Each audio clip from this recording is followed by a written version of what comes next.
Hi everyone, Lisa Gornell here. In this video, I'm going to teach you how to clear a spirit or a negative energy out of your space. So this builds on another video that I did, which was clearing the energy of the space. But in this one, we're not just talking about energy that you dump when you come home from work or if you're frustrated and you put energy in a certain space. In this video, we're specifically talking about if there's a spirit in your space or a negative energy in your space. The application is very similar. So the very first thing you're going to do is you have to have permission to clear the space. If there is a spirit hanging out in the space, there's a reason for it. Maybe they want to talk to somebody. Maybe they're attached to a piece of furniture that came into this space. So you have to have permission to release the spirit from the space. So you want to make sure that you have that.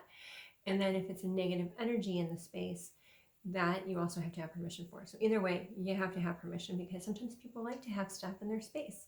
So once you have permission to clear the space, then you're going to go ahead and you're going to imagine putting the spirit or a negative energy into the white light. The application is exactly the same regardless of what you're clearing. Now, if it's a spirit, what you're going to notice is you're going to put the spirit into the white light, and the spirit may want to go or it may not want to go. But what you're going to say is, regardless of whether you would like to stay or go, this is no longer the space for you.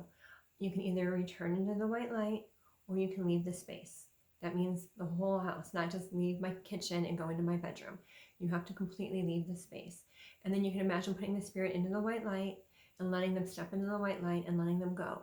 Sometimes they want to tell you a story. Sometimes they want to tell you why they're there or how they got stuck. But usually if you have a spirit in your house, it's because somebody has allowed that spirit to come in. Perhaps when they crossed over, they weren't ready to let them go, and that spirit gets stuck in that space.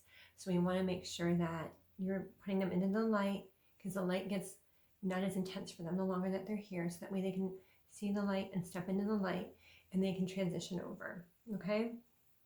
Now, if you have a negative energy, what you're going to do is you're still going to put it into the white light, but instead of it going into the white light, this is going to disappear into the white light. And the reason for that is because negative energies are the absence of love and light, and they will disappear in the light. Just like if you're in a room at night when it's dark and you turn the light on and the darkness disappears, that's what's going to happen if it's a negative energy in a space. Usually if you have a negative energy in your space, it's because you wanted its help. And I put help in quotation marks because it's not really helping, but it might appear to be helping. But it's there to help you with something that's really not going to help you or let you move forward on.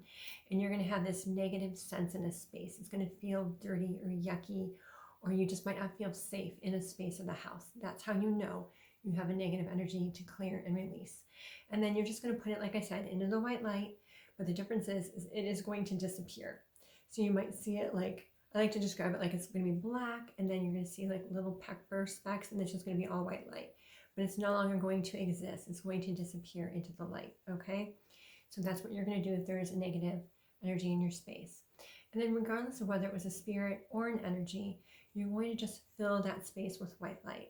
So you're going to bring the white light in from the very top of the house. So imagine going way above the roof, all the way to 500 feet. That's the number I like to pick, but you can pick whatever number, all the way down into the earth. And then you're going to reverse it, and you're going to gather that energy back up at 500 feet or whatever number you picked, and you're going to pull it back up all the way up into the way above the roof again. Okay, just kind of give the whole house just a little clearing. For more tips and videos, please check out my website at lisagornell.com.